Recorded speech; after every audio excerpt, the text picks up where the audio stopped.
bien, a las 20:37, un nuevo bloque en Frente al Tablero, el cuarto en esta ocasión.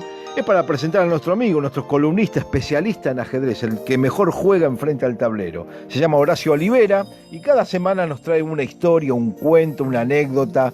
Habló de los grandes campeones, paseamos por el siglo XVII, XVIII, XIX, nos contó quién fue el primer campeón mundial de ajedrez. Y para hoy, ¿qué tenés, Horacio? ¿Cómo te va? Un abrazo. Hola, Carlos. ¿Cómo estás? Buenas tardes. Bien, bien. ¿Cómo estás ahí encerrado, me imagino? Como siempre, desde hace un tiempo y parece que por un tiempo más todavía. Y podés leer bastante de ajedrez. Sí, leemos de todo, no solo de ajedrez, pero viste que jugar ajedrez y leer ajedrez es una costumbre bastante edificante. Sí, sí. Bueno, y también escuchar, porque tus historias son muy buenas. Bueno, muchas gracias. Hoy vamos a comentar en línea con lo que ya venimos comentando en nuestras intervenciones de todos los viernes, que a fines del siglo XIX, ya con el ajedrez de competición en pleno desarrollo y la cantidad de torneos de relevancia aumentando progresivamente, era esperable la realización de un evento superador que definitivamente instalara el ajedrez de gran nivel en categorías equiparables a otros deportes de alto rendimiento. Claro. Contra todo pronóstico, no fueron Londres, Viena, ni París, ni New York las mecas del juego en ese momento, quienes tuvieron el honor de realizar el primer gran torneo de la historia, con mayúsculas. ¿Y quién fue? Sino que sorprendentemente fue una pequeña localidad pesquera del sur de Inglaterra, sobre el Canal de la Mancha, la que lo hizo, la que lo logró.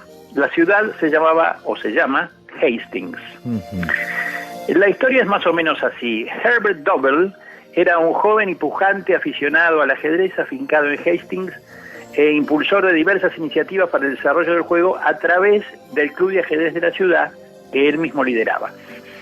Hombre de gran capacidad de trabajo, ejecutivo y de ideas renovadoras, Double se propuso concretar en su ciudad lo que sería el torneo más importante jamás realizado.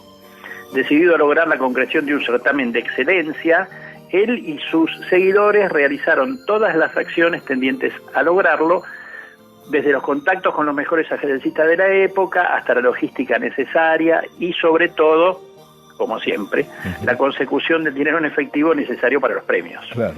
Cuando se lograron reunir la cantidad de 500 libras esterlinas, supieron ellos que había llegado el momento y el torneo era una realidad.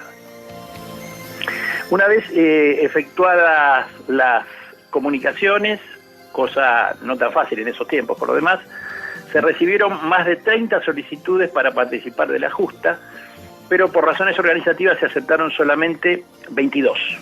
Bueno. De esa manera quedaron fuera algunos jugadores muy fuertes, como por ejemplo el húngaro Géza Maroczy, el alemán Shalop y otros. La nómina de participantes entonces del torneo de Hastings de 1985, que a él nos referimos, era asombrosa, y ese fue el principal motivo por el que se consideró a esta competencia la más importante de las que se tuvieran noticias hasta ese entonces. Jugaban, por ejemplo, ¿no?, el campeón mundial Emanuel Lasker, el ex campeón Wilhelm Steinitz, a quien nos referimos ya, y que había sido despojado de su título por Lasker unos meses antes. Sí. O sea, estamos... El permanente aspirante a campeón Sigbert Tarrasch y el ruso Mikhail Chigorin, 2 veces retador de Steinitz por el título, que eran ellos 4 los indudables favoritos. O sea... Pero también había jugadores veteranos y experimentados como los ingleses Blackburn y Bird, sumados a jóvenes talentosos como Janowski, Schlechter y Teichmann, que iban a dar mucho que hablar en el futuro en el ajedrez. Eran todos ellos jugadores de primerísimo nivel con condiciones demostradas para luchar también por los puestos de privilegio. O sea que estábamos en 1895. 1895. Exactamente, sí. porque en 1894 tenemos un nuevo campeón mundial que fue Lasker, que después vamos a hablar, pero esto es el tema el año siguiente. Muy bien. Y ya era campeón del mundo Lasker, claro. Lo había derrotado hacía bastante poco tiempo a Steinitz. Muy bien. Decía que a la lista esta de jugadores tan importantes se sumaba la participación de un muy joven jugador norteamericano llamado Harry Nelson Pillsbury, de 22 años, que hacía su debut en Europa y llegaba precedido de una gran fama por las actuaciones que había tenido en su país. El resto de los jugadores eran todos también de primera fuerza y destacable trayectoria deportiva. Por primera vez, al final entonces, se encontraban en un mismo torneo los ajedrecistas considerados los mejores de su tiempo. La lucha en los tableros no defraudó las expectativas, obviamente, y ya desde el inicio se entablaron luchas durísimas por el liderato entre los jugadores consagrados, sobre todo. Steinitz, Lasker y Chigorin fueron luchando palmo a palmo por el primer puesto desde el vamos, agregándose a ellos el joven Pillsbury, que fue la verdadera sorpresa del certamen. Como no podía ser de otra manera, todas las partidas del torneo fueron arduamente disputadas, ya que en esas épocas no se conocía el concepto tablas de maestros, que en años posteriores afectara la combatividad en los tableros del mundo y tanto daño le hiciera a las competencias. Hoy esas tablas de maestros casi diríamos que están erradicadas, por suerte. Sí. Muchas de las partidas jugadas en el torneo han sido de enorme valor técnico, algunas de una belleza artística excepcional. Para muestra y por si algún oyente quisiera admirarlas, se pueden recomendar las victorias de Steinitz sobre von Bardeleven, que es una partida clásica, y la victoria del norteamericano Pillsbury sobre el Dr. Tarrasch, una verdadera obra maestra del ataque. Finalmente, el primer puesto, que se decidió en la última fecha, tal fue el nivel de disputa que comentamos recién, correspondió al joven genio estadounidense Harry Nelson Pillsbury, quien se impuso con medio punto de ventaja sobre Chigorin, quedando en tercer lugar el campeón Lasker.